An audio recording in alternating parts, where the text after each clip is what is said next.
Hello guys, welcome back to my YouTube channel KLN commerce tutorial. Banking company का profit and loss account तो हम उस दिन कर लिए थे पिछले वाले वीडियो में। जैसे P&L का फॉर्मेट है, ये गिवन फॉर्म भी है। तो इसमें 13 शेड्यूल से 13 में इंटरेस्ट इनकम में इंटरेस्ट अर्न आ जाता है, 14 में अदर इनकम आ जाता है, फिर एक्सपेंडिचर में 15 में इंटरेस्ट एक्सपेंडेड, ऑपरेटिंग एक्सपेंस 16 में, और नीचे दिखा देते हैं प्रोविजन एंड कंटीजेंसीज को, फिर टोटल कर देते हैं। फिर ये प्रॉफिट या लॉस हुआ तो नेट प्रॉफिट या loss for the year, profit loss plot forward. अगर लॉस है ना तो हम उसको ब्रैकेट में दिखाते हैं लॉस फिगर को, फिर टोटल कर देते हैं। फिर अप्रोप्रिएशन में मतलब कि हम ट्रांसफ़र, अप्रोप्रिएशन का मतलब होता है ट्रांसफ़र कर देते हैं, तो स्टेटरी रिजर्व में ट्रांसफ़र करते हैं, अदर रिजर्व में करते हैं, गवर्नमेंट या प्रॉपर्टी डिविडेंड्स में balance carried over to balance sheet, फिर टोटल कर देते हैं, मतलब बैलेंस शीट में ट्रांसफ़र कर देते हैं जो कैरिड ओवर है। नोट में गिवन है, as per section 17 of banking regulation act, bank must transfer 25% current year profit every year statutory reserve. 25% है फिक्स है कि स्टेटरी रिजर्व में उसको करेंट ईयर का मतलब कि जो होगा उसमें करना ही पड़ेगा ट्रांसफ़र इसको। इसके अंदर जो फर्स्ट हम पढ़े थे शेड्यूल 13 में इंटरेस्ट अर्न, तो हमारे कौन कौन से इनकम हो सकते हैं इसमें देखो। Interest on advance and discount on bills, income on investment, interest on balance with reserve bank of India and other inter bank funds, फिर या अदर सोर्सेस से कोई इनकम हो जाए, फिर हम टोटल कर देंगे तो हमारा शेड्यूल 13 में आ जाएगा अदर्स।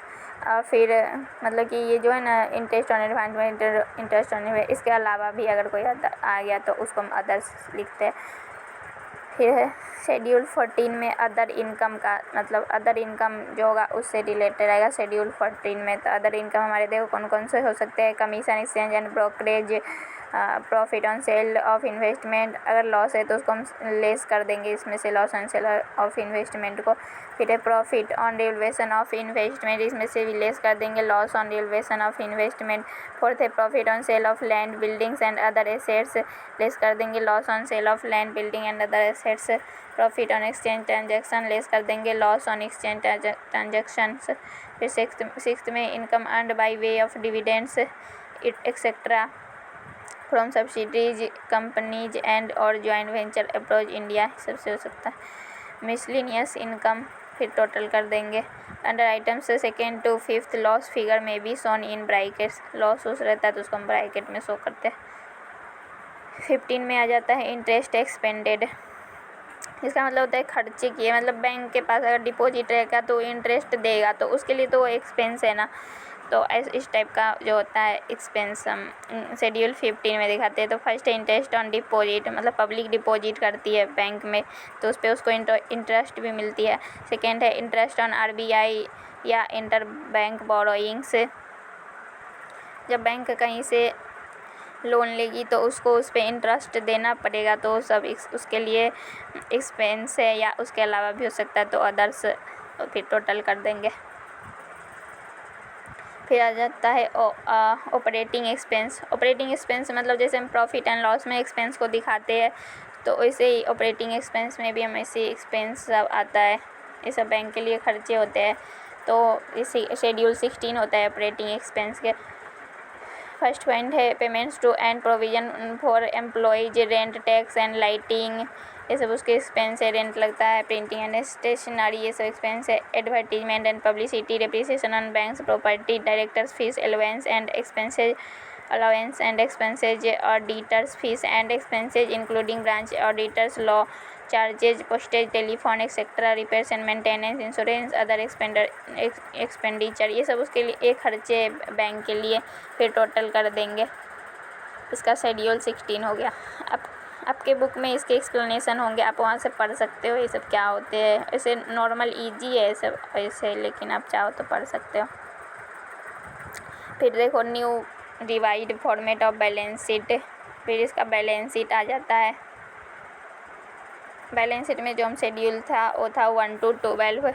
देखो balance sheet as 31 March year capital and liabilities. Capital का शेड्यूल है first, reserve and surplus second schedule में आते हैं, डिपॉजिट थर्ड में, बोरोइंग्स फोर्थ में, other liabilities and provision fifth schedule में आते हैं। फिर टोटल कर देंगे। फिर एसेट्स में आ जाता है cash and balance with RBI sixth schedule में, balance with banks and money at call and short notice seven में, इन्वेस्टमेंट 8 में, एडवांसेज 9 में, फिक्स एसेट्स 10th में, अदर एसेट्स 11 में। फिर टोटल कर देंगे। Contingent liability bills for collection को हम 12 शेड्यूल में दिखा देते हैं। फिर हम एक एक करके पढ़ेंगे कि मतलब कैपिटल में कौन कौन से आते हैं, रिजर्व एंड सरप्लस में क्या आते हैं, डिपॉजिट्स में क्या आते हैं। देखो शेड्यूल फर्स्ट में कैपिटल आता है। For nationalised banks capital fully owned by central bank ये आ जाते हैं। फिर for bank incorporation outside India capital the amount brought in by banks by way of startup capital as prescribed by RBI should be shown under this head. फिर second schedule में amount of deposits kept with RBI under section 11 subsection 2 of the banking regulation act 1949। फिर total कर देंगे। फिर for other banks में authorised capital, issued capital, subscribe capital, called up capital, calls unpaid रहेगा तो उसको less कर देते हैं, फॉरफिटेड शेयर्स को ऐड कर देंगे। फिर टोटल आ जाएगा। तो ये था हमारा शेड्यूल कैपिटल का 1 था। कैपिटल में सब जो ऑथराइज, इशूड, सब्सक्राइब सब जो होते हैं हमारे कैपिटल होते हैं, आप पढ़े होंगे ये सब, या मैं किसी और वीडियो में इसको एक्सप्लेन कर दूँगी। शेड्यूल सेकेंड में रिजर्व एंड सरप्लस आते हैं। रिजर्व एंड सरप्लस में statutory reserve, capital reserve, securities, premium, ये सब हमारे रिजर्व होते हैं। स्टेटरी रिजर्व में opening balance, additional during the year, deduction during the year आते हैं। और कैपिटल रिजर्व में opening balance, additions during the year, deduction during the year ये आते हैं। सिक्योरिटीज प्रीमियम में opening balance, additions during the year, deduction during the year. Revenue and other reserve में opening balance, additions during the year, deduction during the year. फिर balance in profit and loss account first, second, third, fourth and fifth total आ जाए, total कर देंगे इसका। फिर third schedule में deposits आ जाते हैं हमारे। कौन कौन से डिपॉजिट्स हो सकते हैं, demand deposit, saving bank deposits, term deposits हमारे डिपॉजिट्स होते हैं। डिमांड डिपॉजिट्स में फ्रॉम बैंक्स, फ्रॉम अदर्स, ये सब हमारे डिमांड डिपॉजिट्स हो गए। Demand deposit from bank, from others.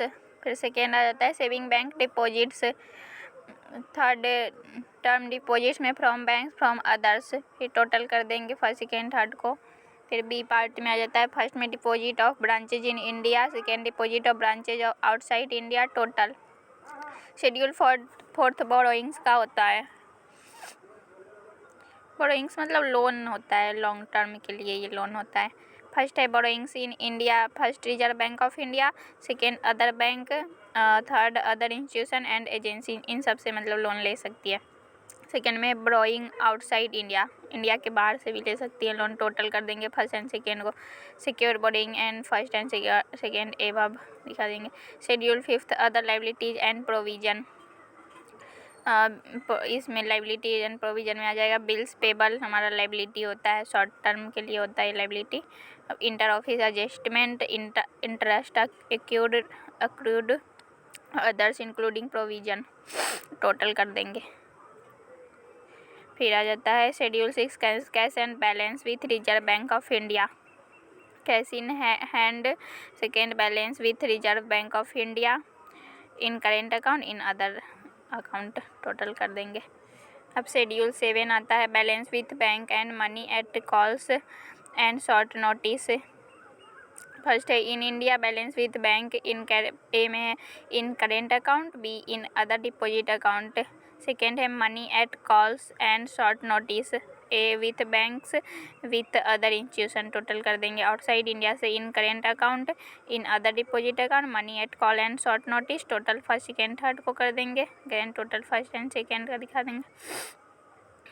Schedule 8 होता है इन्वेस्टमेंट का, मतलब बैंक इन्वेस्टमेंट कहाँ कहाँ करती है। इन्वेस्ट इन इंडिया, फर्स्ट में government securities, other approved securities, shares, debenture and bonds, subsidies and और joint venture, others to be specified, total कर देंगे। इन सब में इन्वेस्टमेंट करती है, इन्वेस्ट करती है। सेकेंड है investment outside India, in outside India में भी इन्वेस्ट करती है। Government securities including local authorities, subsidies and और joint venture abroad other investment to be specified total grand total first and second का। फिर 9 में आ जाता है एडवांसेज का। ए में है bills purchase and discounted, second cash credits overdrafts and loans payable on demand, फिर टर्म लोन है। फिर टोटल कर देंगे। बी पार्ट में secured by tangible assets, second में covered by bank government guarantees unsecured total कर देंगे। सी पार्ट में advances in India priority sector public sector bank others total. Second है एडवांसेज आउटसाइड इंडिया, फर्स्ट है due from bank, second है due from others bills purchase and A में bills purchase and discounted syndicated loans, C others total grand total कर देंगे। फिर scheduled 10th fix assets premises at cost at on 31st March of the preceding year, additional during the year, deduction during the year, depreciation to date।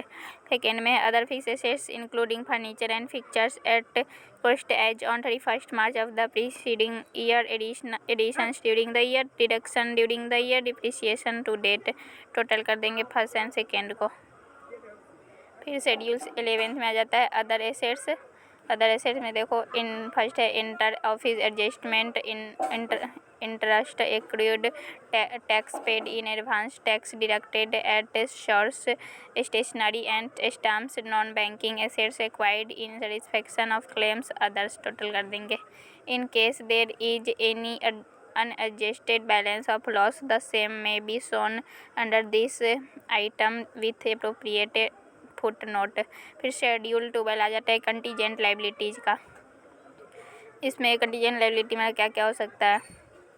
Propose dividend, contingent liability जो होता है ना हमारा future में generate होता है। इसमें देखो क्या क्या आ जाता है। Proposed dividend, claims against the bank, no acknowledged एटेट्स, liability for partially paid investment, liability on account of outstanding forward exchange contracts, guarantees given on behalf of constituents in India outside India, acceptance endorsement and other obligations, other item for which the bank is contingently liable total कर देंगे। ये सब आपको जो schedule है कौन से schedule में क्या आते हैं, कौन सा हेड है, ये सब आपको लर्न करना पड़ेगा, तभी आप क्वेश्चन भी इजीली अटेम्प्ट कर पाओगे। और ज़्यादा चांसेस एग्जाम में मतलब इसका यही आने का रहता है, परफॉर्मा ही। आई होप आपको क्लियर हो गई होगी। ये सब इसे लर्न करना पड़ेगा आपको, कौन से हेड में क्या आएंगे, तो आपको लर्न करनी पड़ेगी अपने बुक में से। इसको आप एक्सप्लेनेशन जो होगा उसे पढ़ लेना, एग्ज़ाम में आने की भी चांसेस रहती है, तो ये मोस्ट इम्पोर्टेंट भी है और हेल्प करेगी क्वेश्चन सॉल्यूशन में भी। ओके, हम आपसे मिलते हैं नेक्स्ट वीडियो में।